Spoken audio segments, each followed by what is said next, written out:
Fly through text. Welcome to Editing 101, from zero to mismo. So yung nakita niyong sample ay gagawin natin yan sa DaVinci Resolve. So ito siya. So here's the clip, and then iangat natin yung ating clip sa second layer, and then pupunta tayo sa titles, and then text.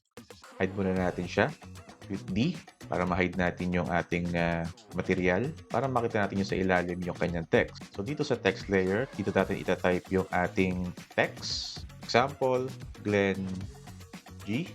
Dito, pumili tayo ng font which is Gotham Black.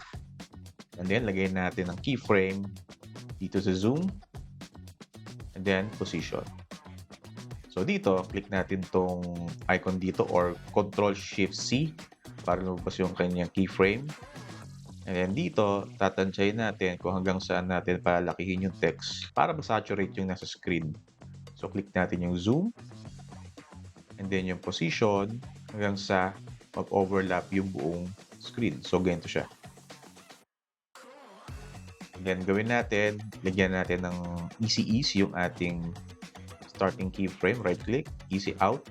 Dito naman, easy in, para swabe lang yung kanyang animation. And then ibalik natin yung ating clip sa ibabaw, which is click natin yung D. And then dito, lagay natin sa darken. Dito mag-move tayo ng few frames para ma-reveal yung unang text sa simula, and then para ma-fade in natin yung top layer. Okay, so adjust lang natin to. Ito nasa ibabaw. Para ma-appreciate natin yung text muna, and then magta-transition siya inside the text. Wow!